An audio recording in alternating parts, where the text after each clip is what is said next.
Hello बच्चों। कल हम लोग पढ़े थे कूलम्ब्स के नियम। आज उस कूलम्ब्स के नियम के आगे हम लोग स्टार्ट करते हैं और पढ़ते हैं वैद्युत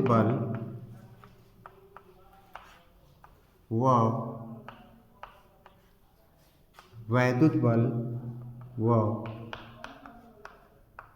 गुरुत्वाकर्षण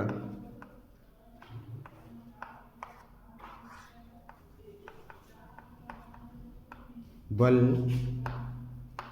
में तुलना।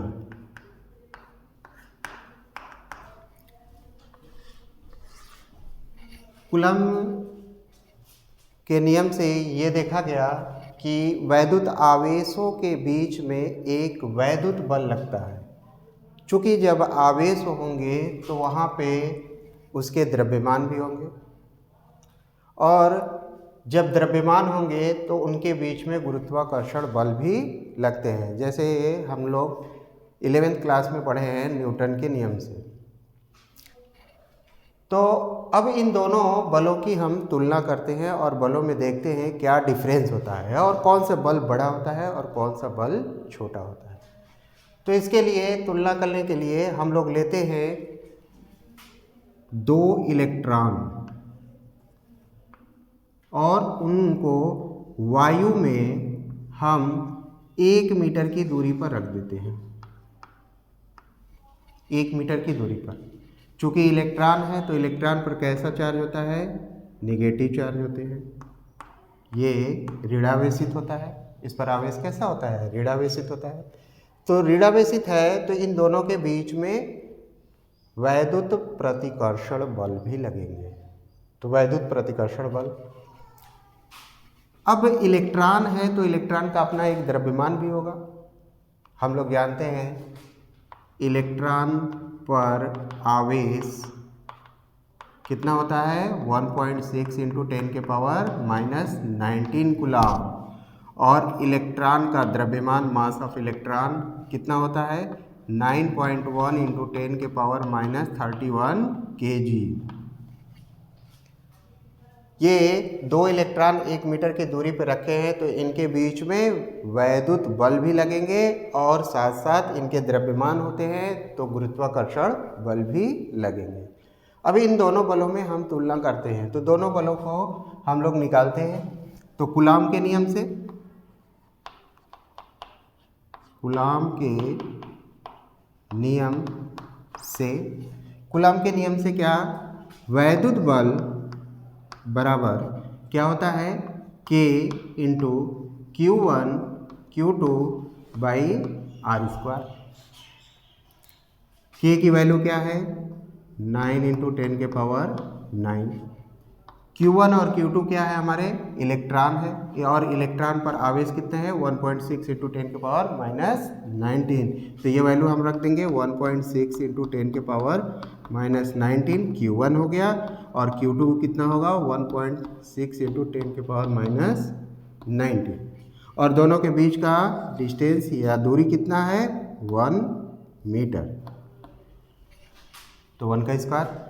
अब इसको सॉल्व कर लेते हैं। सॉल्व कैसे करते हैं? 9 इंटू 10 के पावर 9 और ये मल्टीप्लाई कर देंगे 1.6 इंटू 1.6 और यहाँ 10 के पावर 19 है और यहाँ पे भी 10 के पावर 19 है। तो हम लोग जानते हैं जब बेस सेम होता है तो इनके पावर आपस में जुड़ जाते हैं।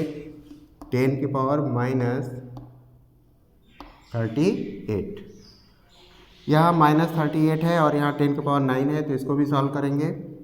तो अप्रॉक्स लगभग कितना आएगा? 10 के पावर माइनस 29 न्यूटन। ये वैद्युत बल का मान आ गया। वैद्युत बल का मान कितना है? 10 के पावर माइनस 29 न्यूटन।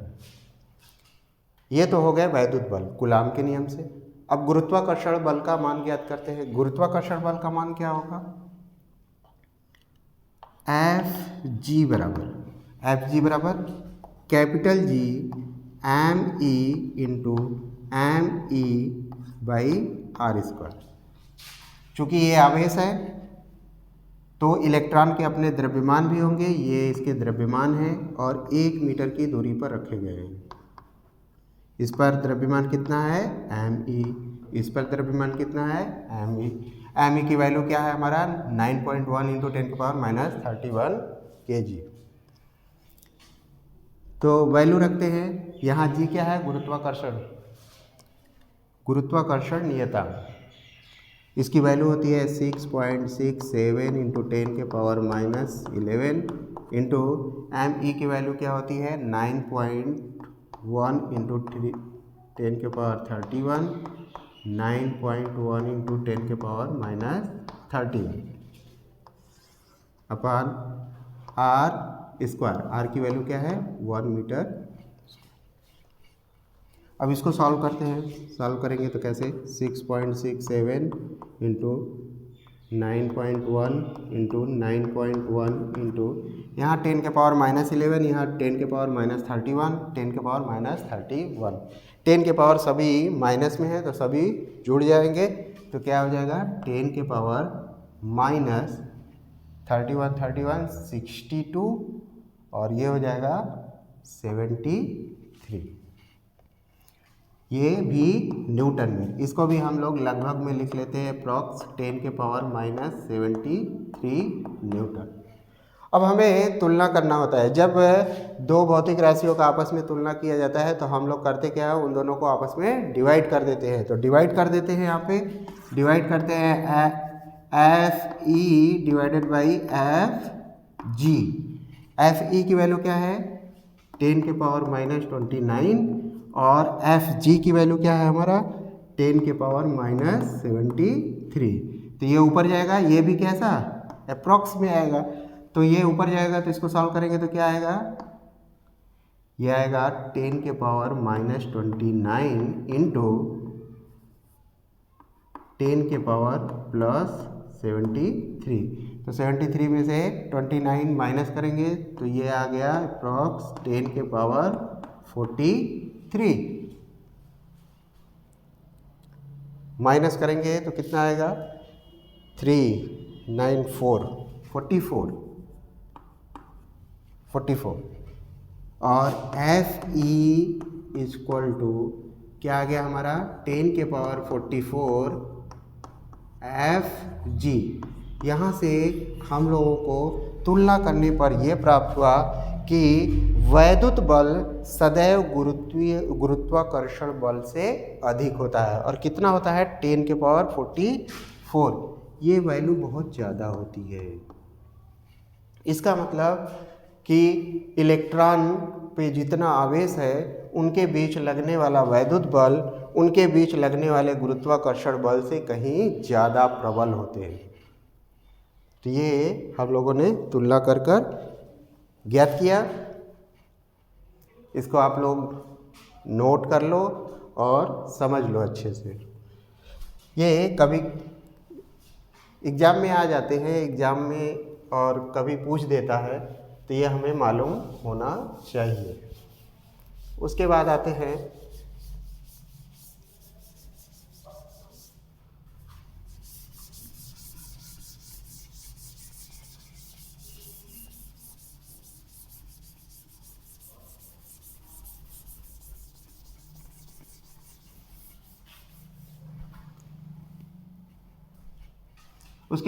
अध्यारोपण का सिद्धांत।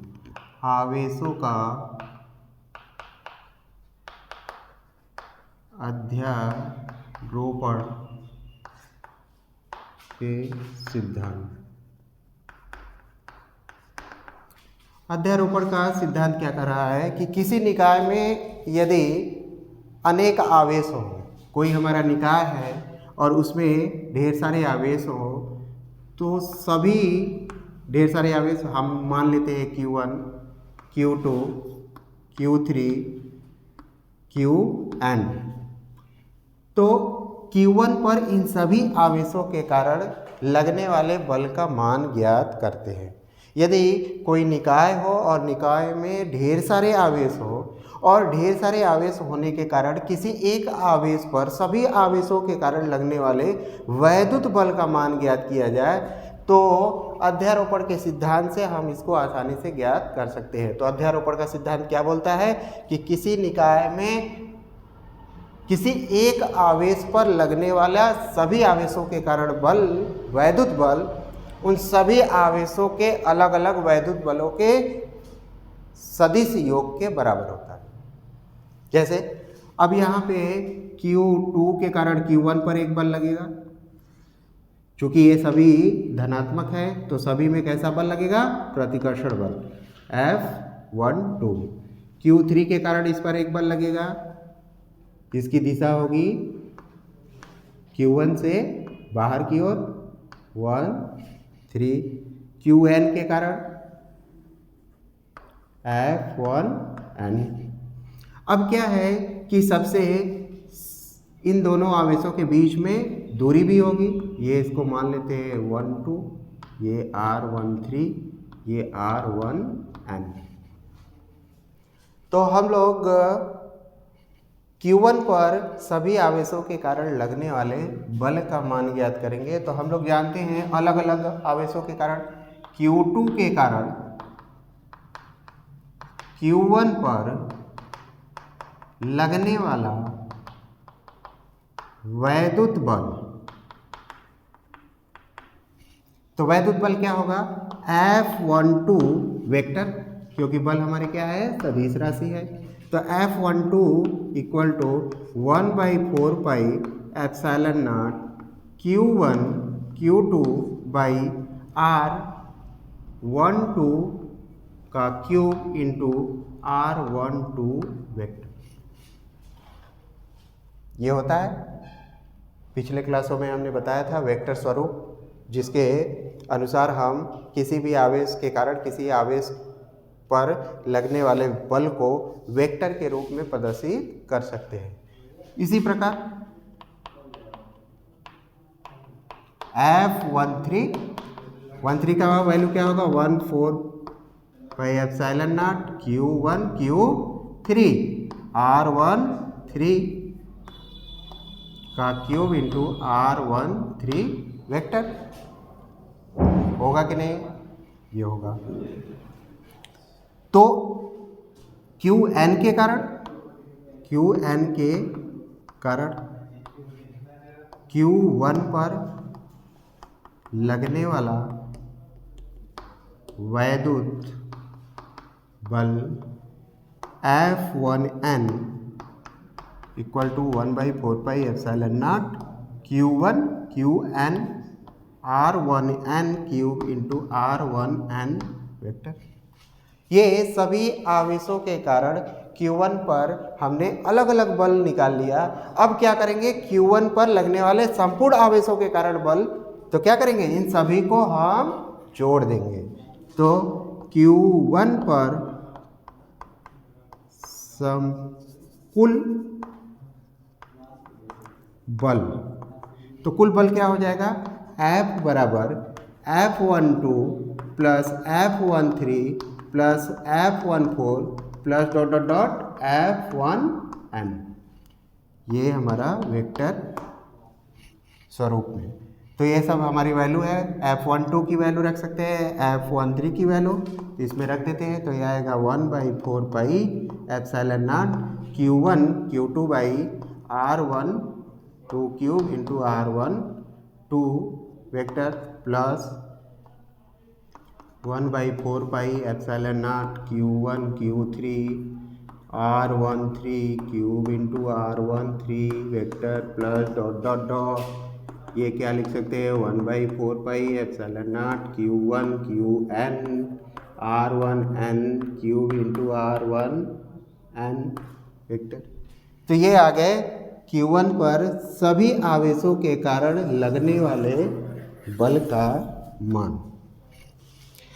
तो इससे ये स्पष्ट होता है कि किसी निकाय में किसी एक आवेश पर लगने वाले सभी आवेशों के कारण बल उन सभी आवेशों के कारण लगने वाले बलों के सदिश योग के बराबर होता है। और अध्यारोपण का ये सिद्धांत भी है। अध्यारोपण के सिद्धांत के अनुसार हम ये इसको सॉल्व कर सकते हैं। ये आप लोग नोट कर लीजिए, क्योंकि ये पूछा जाता है, इस पे क्वेश्चन भी आते हैं। इस क्वेश्चन का हम लोग जिक्र अगले नेक्स्ट वीडियो में करेंगे, जिससे कि हमें ये आसानी से इसका फार्मूले का उपयोग समझ में आ जाए। धन्यवाद।